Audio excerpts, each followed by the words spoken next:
नमस्कार, आप देख रहे हैं मोदी मुल्क और मुसलमान, साथ में आपके शिखा ठाकुर।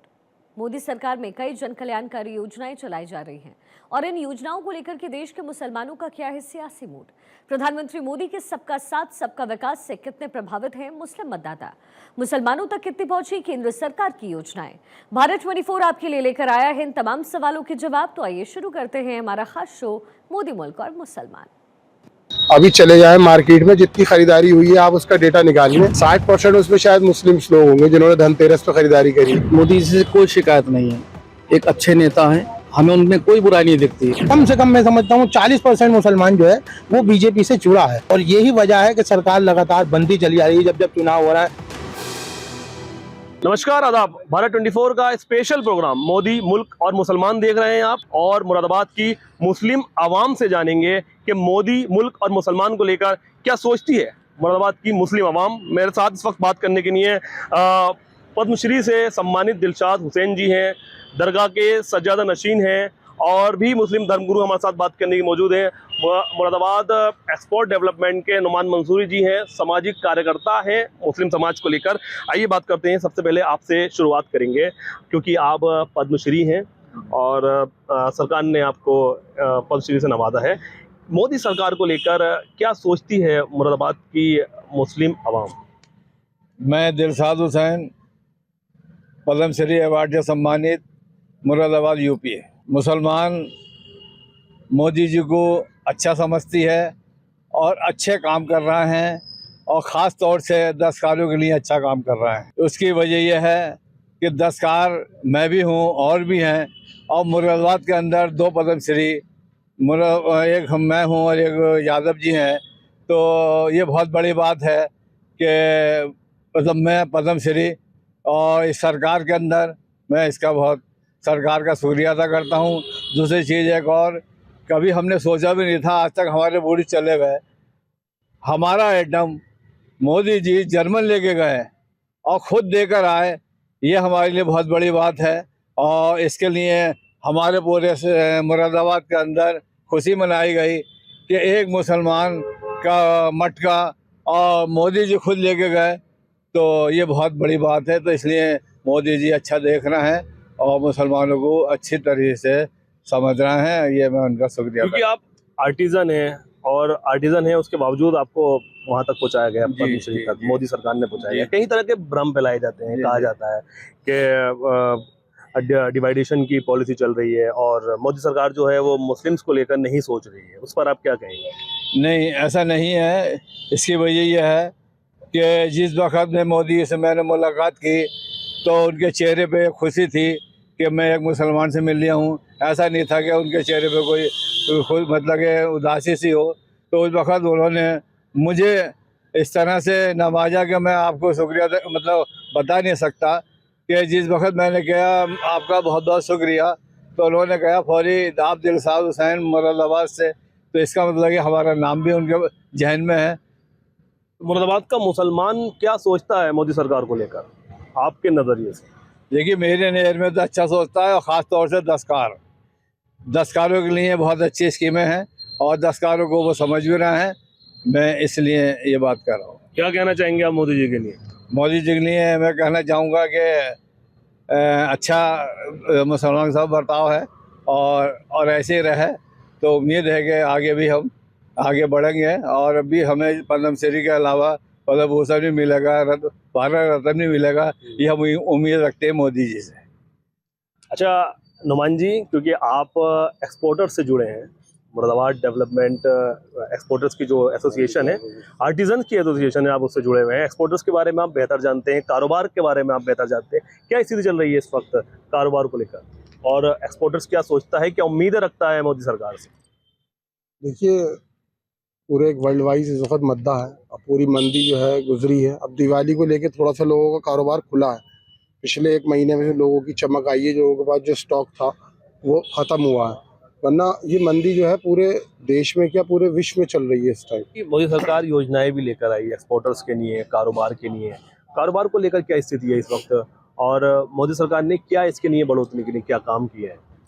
देखिए, एक तो आपके सामने अभी पद्मश्री साहब हमारे दिलशाद हुसैन साहब आपके सामने जिंदा सबूत खड़े कि हमारी पहली बार हमारे किसी आर्टिजन साथी को पद्मश्री से सम्मान मिला, तो ये एक बड़ा इनिशिएटिव है और इस इंडस्ट्री को पहली बार मिला है, तो ये तो उनका शुक्रिया है, पूरी इंडस्ट्री के लिए उनका काम है। हमारे आपस में हिंदू मुस्लिम सिख ईसाई आपस में सब एक होकर त्योहार बनाते हैं, सब एक साथ रहते हैं। आप अभी चले जाएं मार्केट में, जितनी खरीदारी हुई है आप उसका डेटा निकाल लें, 60% उसमें शायद मुस्लिम्स लोग होंगे जिन्होंने धनतेरस पे खरीदारी करी है।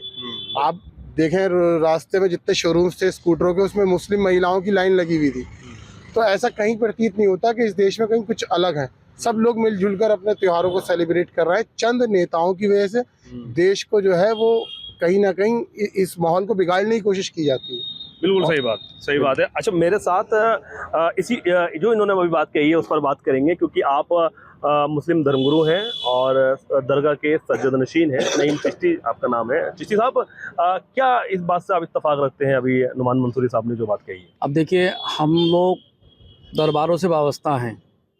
हमारे यहाँ हिंदू मुस्लिम सिख ईसाई सभी धर्मों के लोग आते हैं और हम सबको एक नज़र से देखते हैं, दूसरी नज़र से हम लोग कभी नहीं देखते, क्योंकि हमें ये सिखाया गया हमारे बुज़ुर्गों से। और दरबारों में आने वाले लोगों के लिए देखना भी एक नज़र से चाहिए। हमारा सिर्फ कहना इतना है कि हमें मोदी जी से कोई शिकायत नहीं है। एक अच्छे नेता हैं, हमें उनमें कोई बुराई नहीं दिखती। देखिए, मैंने कहा ना कि हम दरगाहों के लोग हैं, हम तो दरगाह की बात करेंगे पहले। तो उसमें ऐसा नहीं है कि मोदी जी से मुसलमान जुड़ा हुआ नहीं है, मुसलमान जुड़ा हुआ है। और देखिए, सबसे बड़ी मिसाल हमारे बराबर में खड़ी है। दिलशाद साहब को देखिए, इनको अवार्ड से नवाजा गया है। तो उसमें भाई के खड़े हैं कि ये भी बीजेपी से हैं, आरएसएस से हैं, मुसलमान जुड़ा हुआ है। हमारी ज़ाती उनसे ना तो कोई तकलीफ़ है और ना ही उनसे हमें कोई तकलीफ पहुंची है, ना कोई पहुंचेगी। मुस्लिम्स को लेकर कई तरह की योजनाएं भी आई। शिक्षा को लेकर कैसा काम किया गया, सुरक्षा को लेकर कैसा काम किया गया, हेल्थ को लेकर क्या काम किया गया? नहीं, खैर ये काम तो खैर अच्छे हो रहे हैं। सुरक्षा भी है और क्राइम भी कम है, ऐसी बात नहीं है। ध्यान भी दिया जा रहा है, विकास भी हो रहा है। जो बात सही है बिल्कुल। शिक्षा को लेकर शिक्षा भी अच्छी है, काम चल रहा है, ऐसी बात नहीं है। देखिए, हमारा सवाल है मोदी मुल्क और मुसलमान। मोदी सरकार को लेकर नहीं, हमें मोदी जी से कोई शिकायत नहीं है, हमें उनसे कोई शिकायत नहीं बिल्कुल। लेकिन बता रहा हूँ ना, हम दरबार के आदमी हैं। हमारे यहाँ तो सबक ही दिया जाता है कि हमें सबको एक कैसे करना है, एक जगह में सबको कैसे बिठाना। हमारी सोच तो ये साहब कि हिंदू भाई के घर में कोई प्रोग्राम है तो जाकर हम उनके प्लेट में खाना खाएं। हमारे यहाँ कोई प्रोग्राम हो तो हमारा हिंदू भाई हमारा आके प्लेट में खाना खाए। हमारी सोच तो ये है और हमेशा कायम रहे। ये बहुत अच्छा खूबसूरत मुल्क है हमारा, रहने वाले सब बहुत खूबसूरत हैं, बहुत अच्छी सोच के हैं। जहाँ तक आपका सवाल है कि मोदी जी का ताल्लुक है, तो मोदी जी अच्छे इंसान है, इसमें कोई दो राय वाली बात नहीं है। और मगर जहाँ तक जैसे कि हमारे सरपरस्त आली जनाब नईम चिश्ती साहब ने कहा कि हम दरगाहों से जुड़े हुए लोग हैं और दरगाहों पर जब लंगर होता है, दरगाहों पर जब चादरें पेश होती हैं, दरगाहों पर जब मन्नतें मांगी जाती हैं, तो वहाँ पर ये नहीं देखा जाता कि कौन हिंदू है कौन मुसलमान है, और सबकी मुरादें पूरी होती हैं। बहुत खुशी हुई थी जब मोदी जी ने ख्वाजा गरीब नवाज सरकार में चादर पेश की थी, और यही है कि मुसलमान इससे जुड़ना चाहता है। मैं समझता हूँ आज कम से कम 40% मुसलमान जो है वो बीजेपी से जुड़ा है, और यही वजह है कि सरकार लगातार बनती चली आ रही है। जब चुनाव हो रहा है बढ़ चढ़ के जो है बीजेपी आ रही है। देखिए, मुरादाबाद में मोदी मुसलमान और सरकार जी, मोदी सरकार ने जो स्कीमें दी हैं, देखिए पहली बार मुरादाबाद में अगर आप पूरे मुरादाबाद मंडल का करेंगे तो 32 मुसलमान लड़के पीसीएस, आईपीएस, आईएएस में आए हैं। ये 2014 से 2024 तक का आंकड़ा है। तो मुसलमान को कहीं ना कहीं अब और नीचे आइए, अगर आप सर्वे करेंगे तो मेडिकल में और जो भर्ती हुई है पुलिस में पिछले 10 साल में, उसमें मुसलमान काफ़ी लड़के आए हैं। और आप पता करेंगे गलशहीद के 2 सगे भाई ऐसे मतलब एसआई में हैं, और बहुत लोग हैं, क्योंकि हमें तो आंकड़े रखने पड़ते हैं ना, क्योंकि हमें आप जैसे लोगों से के सवाल भी देने हैं कि मुसलमान हो। तीसरी सबसे बड़ी बात है, 2014 से मुरादाबाद में 3 बड़ी स्कीम आई। एक ट्रेन चली है, लोग बाग कहते हैं खतों से ट्रेन चलती, खतों से ट्रेनें नहीं चलती हैं। एक ट्रेन चली, एक यूनिवर्सिटी आई जिसमें सभी बच्चे पढ़ेंगे, शिक्षा पे भी काम हुआ। एक एयरपोर्ट खुला, जो हमारे अभी भाई ने कहा कि एक्सपोर्ट पे बढ़ावा पाएगा। ये तो 3 बड़ी स्कीमें थी जो सिर्फ मुरादाबाद के बारे में मैं आपको बता रहा हूँ। और इसके नीचे आएंगे तो मुरादाबाद एक स्मार्ट सिटी बना है। जिसमें जैसे कि हम यहाँ कहते हैं कि मुसलमान 60% मुस्लिम आबादी का है, मुस्लिम एक्सपोर्टर हैं, कारखानेदार, तो पहचान तो उनकी बड़ी, जब उनके कोई मिलने वाले आता तो स्मार्ट सिटी देख के स्टेशन से ही पता चलता है कि यार ये शहर जो है वो सही है। अब बात आती है रोजगार की। मैं नहीं समझता कि रोजगार में कहीं कोई कमी आई हो। ये एक आम बात हो गई है कि रोजगार की है। क्या हमारे शहर में किसी ने कोई खुदकशी करी? नहीं करी, नहीं है तो कहाँ परेशान है। आज परचेजिंग में देखिए आप, मुसलमान माशाल्लाह हमारी बुरखे की लाइन लगी रहती है, जितनी हमारी हिंदू सनातन बहन है उतनी हमारी इस्लाम की बहन है। तो ऐसा तो ये सब एक सियासी हथकंडा है, लेकिन मुसलमान बहुत खुश है। और मैं भारतीय जनता पार्टी में पिछले 44 साल से हूँ और पिछले 26 साल से मैं संघ में हूँ। संघ का एक मुसलमानों में काम करता है विंग है मुस्लिम राष्ट्रीय मंच में, उसका राष्ट्रीय संयोजक हूँ और मदरसा और छात्र प्रकोष्ठ नियुक्त हूँ। इसके जो मार्गदर्शक हैं वो गुरुवार इंद्रेश कुमार हैं, जो संघ के एक बड़े प्रचारक हैं और कार्यकारिणी सदस्य हैं। फिर भी आरोप लगता है मोदी सरकार पे कि कहीं ना कहीं भेदभाव करती है। नहीं, भेदभाव कहीं कहाँ करती है आप मुझे बताएं। मैंने अभी आपको सर्विसों में बताया, कोई भी है, मैं आपको एड्रेस दे सकता हूँ उन लोगों के। हमारे बिजनौर तो नंबर 1 है, हमारा मुरादाबाद तो बहुत पीछे है, लेकिन बिजनौर के हमारे जो मुस्लिम बच्चे हैं वो IAS IPS में बहुत तेजी से आए कि खानदान के 3-3 4-4 आए हैं, आज भी हैं। अभी जो योगी जी आए थे, उन्होंने DSP की जो पासिंग परेड करी थी, उसमें हमारे 4 मुसलमान हैं, ये अपने ही जनपद के। तो भाई साहब भेदभाव तो कहीं नहीं है, लेकिन जब आदमी अप्लाई करेगा, देखिए 4 आए, अप्लाई कितने करा था आप मुझसे ये पूछें। अप्लाई किया था 8 लोगों ने, कितनों ने किया था। हम 5% से ज्यादा इंटर से ऊपर नहीं पढ़ पड़ते। मुसलमानों की पढ़ाई की जो रेशो है बहुत घट गया है। तो एक बड़ा बेहतर बात कही है इन्होंने कि जो मुस्लिम्स का एजुकेशन का जो रेशो है वो कम है। उसके बाद बात की जाती है कि नौकरी नहीं लग रही। क्या कहेंगे इस पर? और जितना रेशो था उसको नौकरियां दी गई हैं, इनका भी कहना है। देखिए, नौकरी तो जब मिलेगी जब हम लोग मेहनत करेंगे। जब हमारे वालिदैन ध्यान नहीं देंगे और हमारा इस पे जोर नहीं होगा तो जितना भी हैसियत की हिसाब होगी उस हैसियत के हिसाब से काम मिलेगा। इसमें तो दोष तो गवर्नमेंट को नहीं देना चाहिए ना। अगर हम मेहनत करेंगे, बच्चों को पढ़ाएंगे लिखाएंगे, सब कुछ करेंगे, तो फिर उनका नंबर भी आएगा, उनका नाम भी आएगा। और जब कोशिश ही नहीं करेंगे तो उसमें तो गवर्नमेंट को कहने का हमारा कोई हक नहीं बनता, वो कहने भी नहीं चाहिए। ऋषभ साहब, क्या आपकी क्या राय है इस बात पर? हमारे बाजार भाई जो कह रहे हैं बिल्कुल सही है, क्योंकि इनको बहुत जानकारी है इस मामले में, हमें तो इतनी नहीं है, तो इनकी बात जो हकीकत है। कई योजनाएं आपने बताई हैं, हाँ, जैसे जो कि यहाँ मुल्क के मुसलमानों को उसका फायदा मिल रहा है। हाँ, मिल लिया। जैसे कि तुम्हारे विश्वकर्मा सम्मान है, उसका भी मिल लिया, उसमें कोई भेदभाव नहीं है। जो सब तरह के लोग कर रहे हैं उसके अंदर, और जहाँ वो जाते हैं ट्रेनिंग लेने, वहाँ भी कोई भेदभाव नहीं है। इस तरह से कुछ नहीं है। जो बात सही है वो सही है। किसी भी तरह का, जैसे कि हमारा आयुष्मान कार्ड है तो उसके अंदर भी कोई भेदभाव नहीं है। अपना कार्ड लेके जाओ किसी भी अस्पताल में जहाँ पे उसका स्कीम है चाहे मानी जा रही, तो वहाँ पर इलाज बाकायदा होता है और अच्छे से इज्जत भी मिल रही है।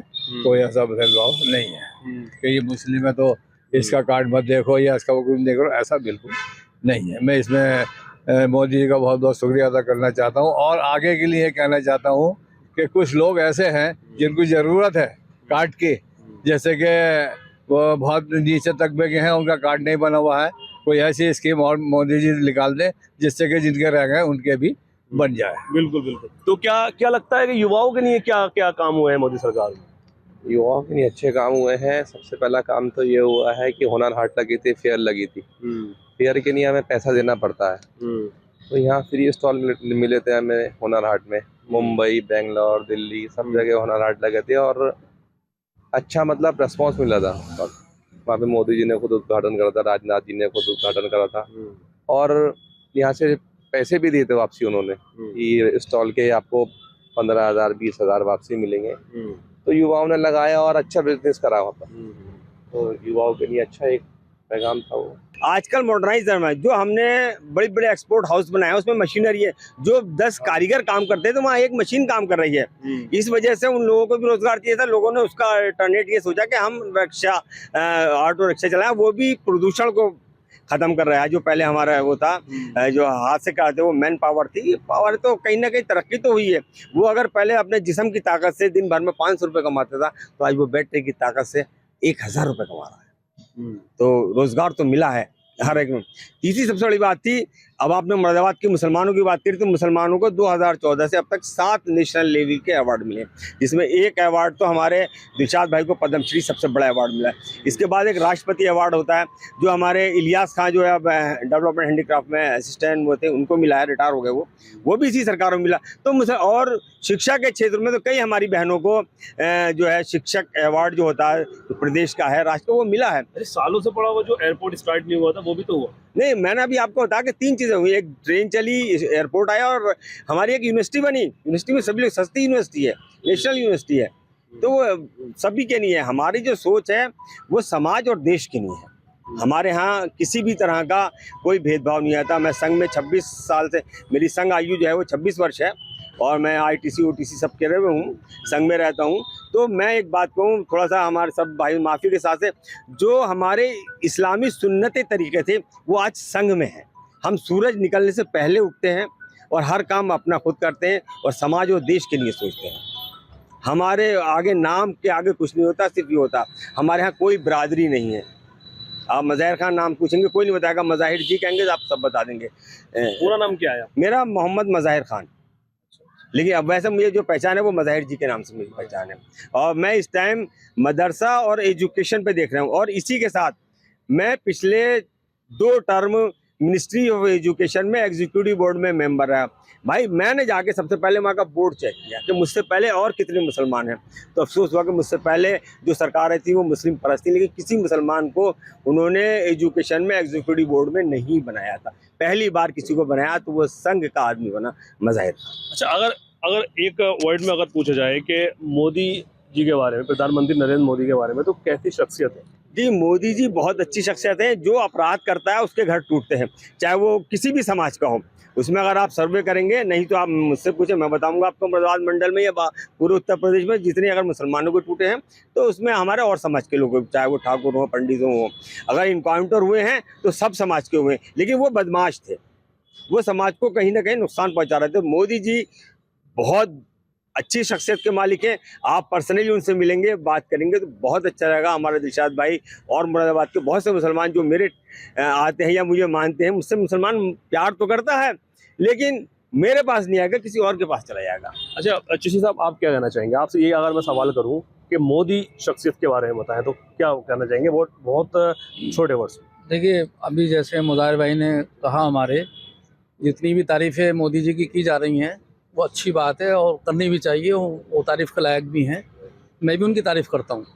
मुफ्ती साहब, आप क्या कहना चाहेंगे? अगर एक वर्ड पे बात करें कि मोदी के बारे में क्या सोचता है मुसलमान, कैसी शख्सियत है? मैंने पहले ही लाइन बोली थी जिसमें मैंने बताया कि मोदी जी अच्छी शख्सियत के मालिक हैं और मोदी जी की शख्सियत कितनी अच्छी है इसमें कोई दो राय वाली बात नहीं है कि वहाँ से कोई भेदभाव नहीं है।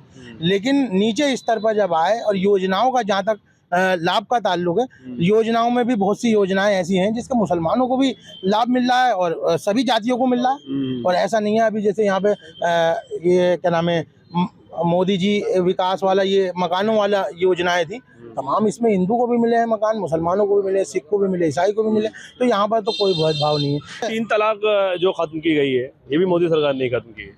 देखिए, जहाँ तक 3 तलाक का मामला है तो 3 तलाक का हमारी शरीयत का मामला था और वो ज़्यादातर हमारे आलिम लोग उसके बारे में जानकारी देंगे, क्योंकि मैं दरगाह का सज्जादा नशीन हूँ और मैं आलिम नहीं हूँ। अच्छा। तो इसके बारे में तो हमारे आलिम ही बताएंगे। मतलब मुस्लिम महिलाओं को फायदा हुआ 3 तलाक से? महिलाओं को भाई साहब देखिए 2 बड़े फैसले करे मोदी सरकार ने। 3 तलाक का किया और एक हज को जाने की, जो हमारी बहनें थी जो नहीं जा पाती थी, अब वो अपनी अकेली भी हज को चली जाती हैं। तो ये 2 बड़े फैसले हैं। इससे मुसलमान समाज में फ़र्क तो पड़ा है। अब हम माने या नहीं माने, मुस्लिम वोट तो मोदी जी को मिल ही रहा है, चाहे भले ही वो 4% मिले या 5% मिले। हम वोट की राजनीति कर भी नहीं रहे, हम समाज को आगे बढ़ा रहे हैं। हमारी जो है तालीम, तहजीब और तरक्की। और आज मैं आपको बता दूं, मुस्लिम राष्ट्रीय मंच जो संघ का एक अनुषंगी संगठन है, जिसको गुरुवर इंद्रेश कुमार मार्गदर्शन है, वो आज हिंदुस्तान का सबसे बड़ा मुस्लिम संगठन है। हमारे पास 5.5 लाख मुस्लिम उसके कार्यकर्ता हैं और 312 ज़िलों में हम स्टेबल हैं। इस टाइम हिंदुस्तान के 22 स्टेट्स में और कैपिटल सैनिटरी में है। तो और उसका लीडर कौन है ये देखें आप, उसका लीडर जो पिछले 24 साल से चला रहा है वो इंद्रेश कुमार, जो संघ का एक बड़ा हुआ है। आज तक कभी आप जुड़ रहा है साथ में मुस्लिम आगे भी। जुड़ा नहीं, मुस्लिम बहुत बड़े काम किए हमने। हमारा नारा है तालीम, तहजीब और तरक्की। आधी रोटी खाएंगे, बच्चों को पढ़ाएंगे, ये हमने कहा है। आज मुसलमान हर हमारा जो बड़े बड़े दरगाह हैं, बड़े बड़े हमारे उलमा हैं, वो कहते हैं बच्चों को पढ़ाओ। भाई 60 साल से तुमने क्यों नहीं इस कौम को नहीं, कोई डिग्री कॉलेज नहीं खोला, कोई इंटर कॉलेज नहीं खोला। एक संस्था 2023 में बनी थी, एक संस्था 2025 में बनी थी। 2025 में जो बनी थी उसकी लाखों स्कूल हैं, 2023 में जो बनी थी उनके मेरे ख्याल से पोरों पे भी स्कूल नहीं है। तो ये तो हमारी है, जिसके मैं किसी को दोष नहीं देता। इसमें हमारे बड़े लीडर भी दोषी हैं और हमारा मुस्लिम समाज भी है। आज मुरादाबाद का आप सर्वे करेंगे तो जितनी दुकानें खाने की खुली हैं मुसलमानों की, हर मोहल्ले को खाने का एक हब बना दिया गया। क्या किसी में कोई मुस्लिम लाइब्रेरी, कोई लाइब्रेरी है जब वो पढ़ सके कि हमारी दुनिया में क्या हो रहा, हमारे शहर में क्या हो रहा? कोई स्कूल खुला है? अच्छा, अगर हमारे सनातन भाई मतलब मुझे माफ़ करना कहना चाहिए गोकुलदास, प्रताप सिंह और ये सब स्कूल नहीं खोलते, हमारी बच्ची कहाँ जाती? तो इस चीज़ को सोचने की जरूरत है, ना कि होटल खुलवाने की। कि हमारे बड़े बड़े उलमा, हमारे सांसद हैं, जाके होटलों का फीसा काट रहे हैं। ये भी तो कहते हैं कि भैया एक आध स्कूल खोल दो, लाइब्रेरी खोल दो। शिक्षा पे ध्यान नहीं दिया मुसलमानों ने, कहना इनका ये है, शिक्षा पे ध्यान नहीं दिया। ये तो खैर है, लेकिन अब ध्यान है जो पहले के मुकाबले पे। अब हर क्या नाम है कारीगर भी है तो अपने बच्चों को भेज दिया है, उसका एक जहन बना हुआ है कि मुझे अपने बच्चों को पढ़ाना है। महिला सुरक्षा को लेकर क्या कहेंगे? 3 तलाक खत्म की, अब महिलाएं क्या लगता है कि संतुष्ट हैं इस सरकार में? हाँ, महिला खुश हैं, कोई ऐसा नहीं, खुश हैं, कोई बुरा नहीं कहता कि ऐसा वो मोदी ने अच्छा नहीं करा, वो नहीं करा, सही है। बहुत बहुत शुक्रिया आप सबका बात करने के लिए। तो ये थे मेरे साथ मुरादाबाद के लोग और मुरादाबाद के सम्मानित लोग थे मेरे, जिनका मोदी सरकार के बारे में सबने अपनी अपनी राय रखी। मुरादाबाद से भारत 24 के लिए अब्दुल्ला फारूक।